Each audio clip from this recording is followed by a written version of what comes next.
time to tell another story. There's some people go by. I'm going up the mountain. Have a good laugh.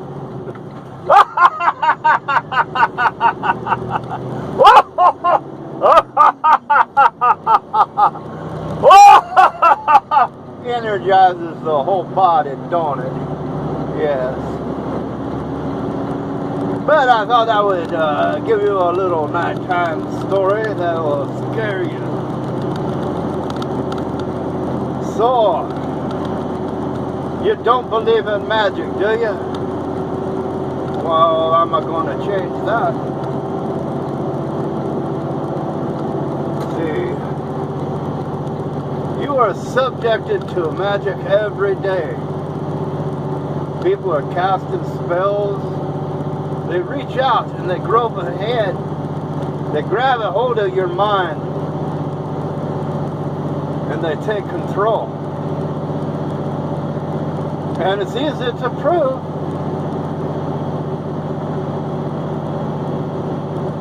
But I'm going to give you some secrets to defend yourself against this magic. It's done in every language, all around the world. You got to pay attention. Once you realize you're being attacked or under the influence, then you can counterattack or defend yourself, or just the simple fact of knowing it's happening will keep most of it from controlling your mind. Some people call it hypnosis. Some just call it mind control. Some call it witchcraft. Some call it the weirding. Some call it the voice.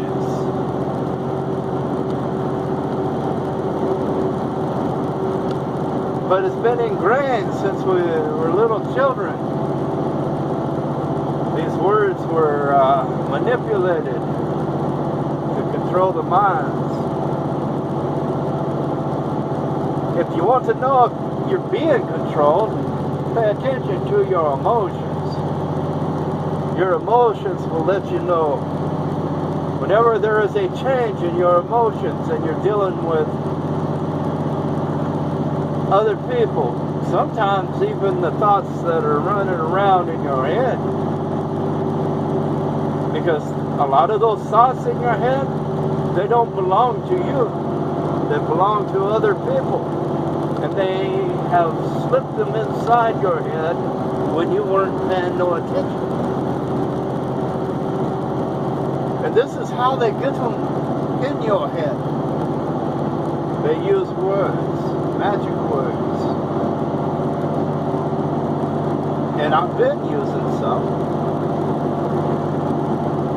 And they should alert you to pay attention to what you're learning. You're always learning whenever you're communicating with another human being or animal. We have a little dog, it communicates with us. Sometimes it even lies. And sometimes it blames stuff on you didn't do. I got a little chihuahua right now. It's so mad at me because it thinks I gave it a toothache. Well, I have to take it to the dentist and get its tooth fixed.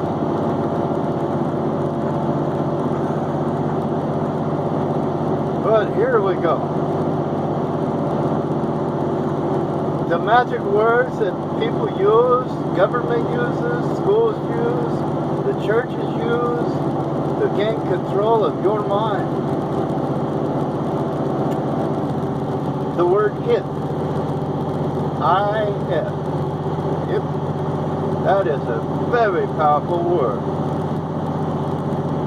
Because as soon as you hear it, your mind starts imagining. Your mind leaves the moment. It goes into the past if you did something. It goes into the future if that happens.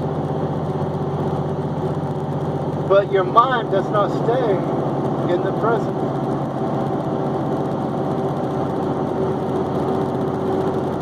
Another word is you.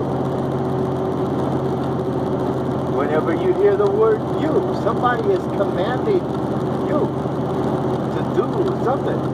I have been using it to get you to listen, pay attention. When people use the word maybe, it starts the same process as the word if. The word perhaps. The word imagination.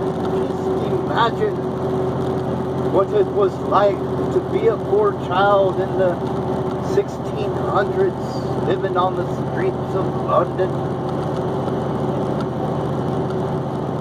When you hear stuff like that, they are reaching into your skull and taking control of your mind. They can get you to elect a president, a governor, a prime minister that you don't want, simply by telling you what is.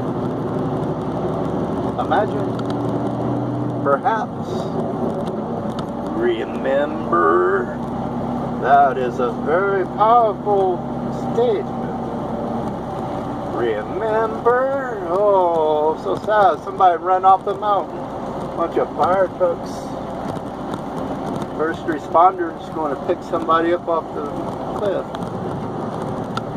That's always sad.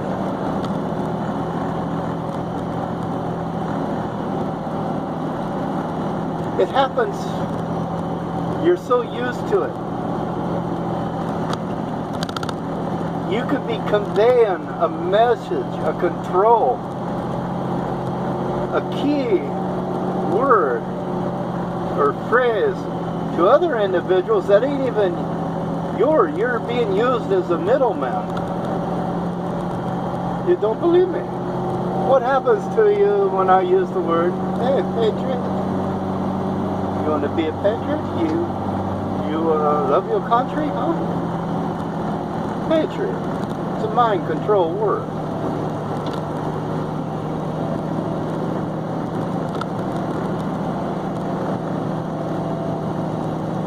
When you hear these words, re-establish yourself. Create a word of your own. They call them anchors. That will bring you back to the present and give you control back over your own thoughts.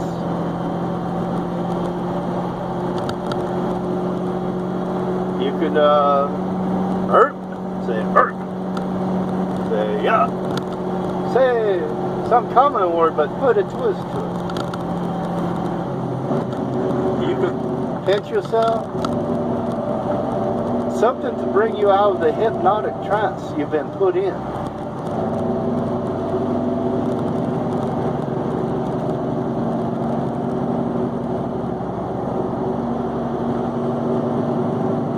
Some of these words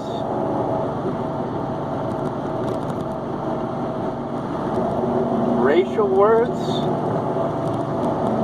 I want this to go on YouTube, so I can't even say them on here, but they're so powerful. They're starting to make them illegal, which is a bad thing too, because that actually adds more power to them.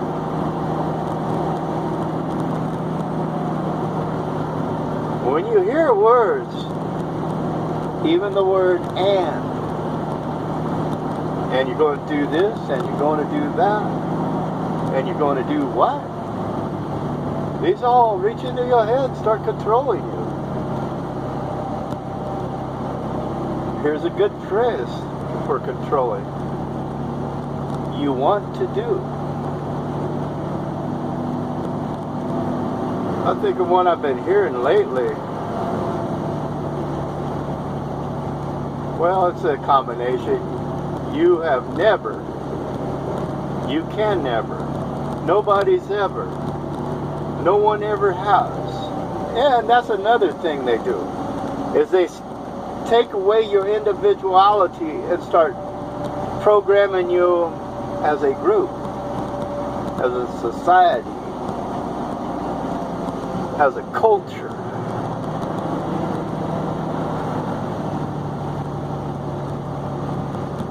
You don't want to offend any of your kin folks now, do you? These are words that reach into your brain and control you. You don't need to fear them. You just need to understand. That's another one. Understand. What does understand mean? Is a word that conveys submission. When you understand, you bow down. You understand. You stand shorter than the person speaking to you. You submit. You give up. You take their opinion for your own against your will. That is the goal of the word understand.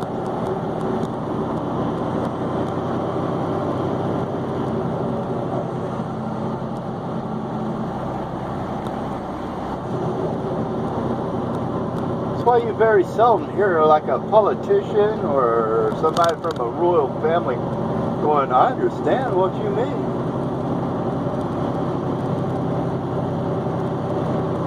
Because they're bowing down to you if they do that. And believe me, if a royal member of the family bows down to you, when they come back up, they're coming up with a knife and they're going to stick it deep in your gut. And right there, I took control of your brain. I put an image in your mind. And I did it on purpose so that when you find yourself in a particular situation, your natural reaction will be of a guard, to defend yourself, to be careful, to be cautious. These are also mind control words.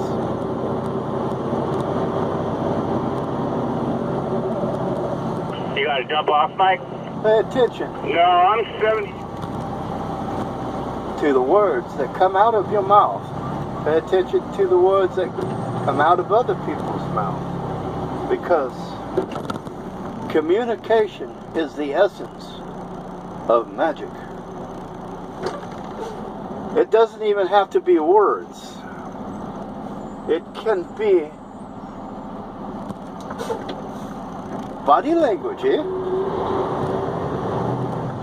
You know body language. Look at me. I'm so sexy. Oh, yeah. Woo-hoo. Body language. It works.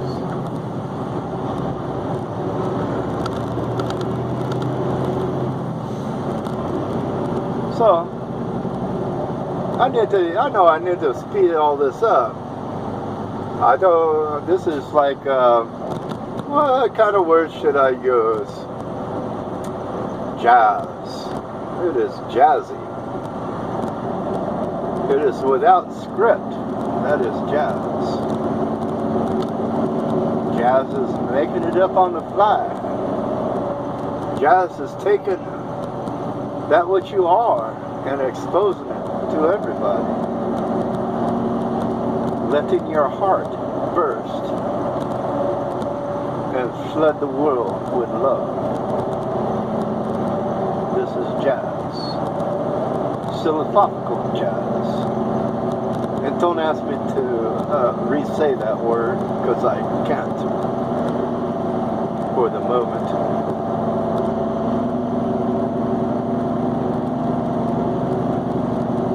When you hang around somebody that makes you feel good, pay attention to what they're saying. They're saying positive things about you. They're saying wonderful things about your future, your past.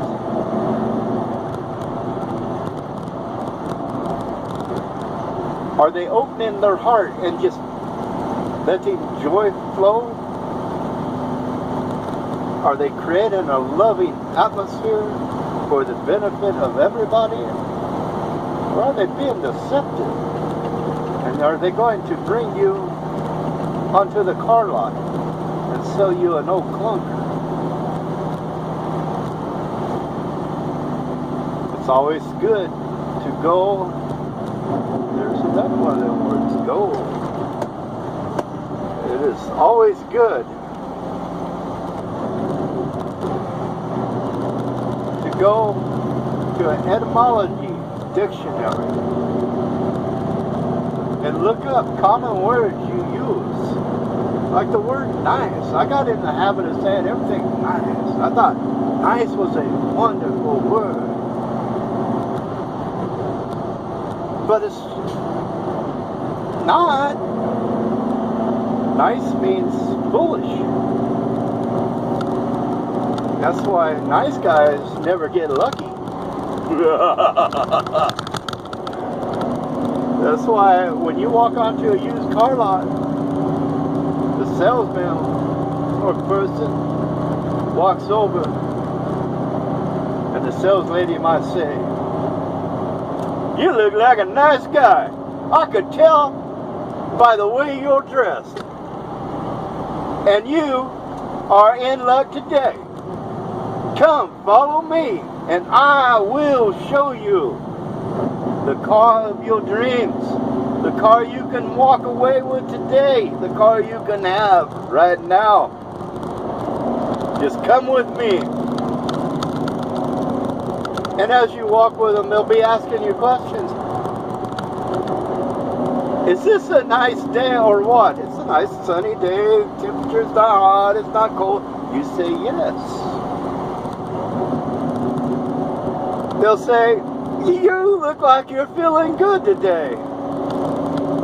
You will respond by saying, "Yes." We're making some sort of yes statement. After they've gotten you to say yes 3-4 times, when they tell you to buy the car, what are you going to say? You're in the habit of saying yes. They're going to say yes because they reach into your mind and grab control of your brain. That's what a nice guy is. You are. You let them have control of your brain. You are a fool. For starters, going on to a used car lot. You want to buy a car? Well, find somebody that has a car for sale and buy directly from them. You'll save thousands of dollars. Or put your money away, save up, and when you have enough money, go out and buy the vehicle you want. Just go buy the vehicle you want. Brand new. Stay away from the loan sharks. They're not called loan sharks for nothing. Because like a shark, they'll come up from behind and they will bite you. And you won't even know it's coming.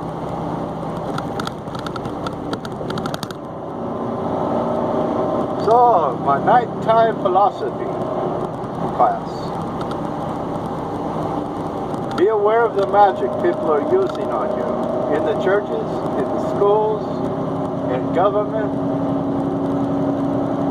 Remember, a politician will tell you, "I am for the concerns of the public."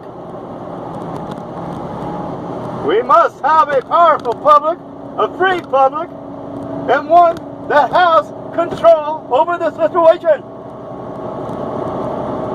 Do you realize the word public is interchangeable with government and has nothing to do with you or individuals? It has to do with agencies of the government. Those are the publics. Those are what bear down on the people. And because you've been brainwashed to think it means the people or you vote the way they want and unknowingly give them power over you. Stop doing that. there's a good story. Don't know if it's true. This is all hearsay. But there was this highway, stretch of road in Nevada, and they couldn't. It's out in the desert, and it had no speed limit. Every time it come up for a vote in the county to put a speed limit out there, everybody voted it down. Nobody wanted a speed limit down there. They were taking like an hour, 2 hours to get to work anyhow, or to town, at 90 miles an hour. So, one day this guy gets elected, and so he presents a bill. And his bill was given to the people to vote on, was he wanted to raise the speed limit to 65 miles an hour. Now mind you, in the past, whenever anybody wanted to put a limit on the speed, everybody voted no, because they wanted to drive 90 miles an hour. But this guy put a deal on the ballot that said, raise the speed limit to 65. So everybody voted for the speed limit raise, but the truth was he was reducing the speed limit, because at the time there was no speed limit. But everybody voted in a 65 mile an hour speed limit. And that's how the government takes control of your mind. They do it with words. Y'all have a good day.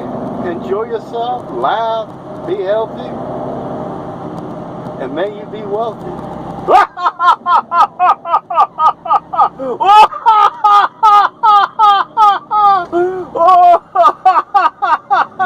Yeah! Oh! Yeah!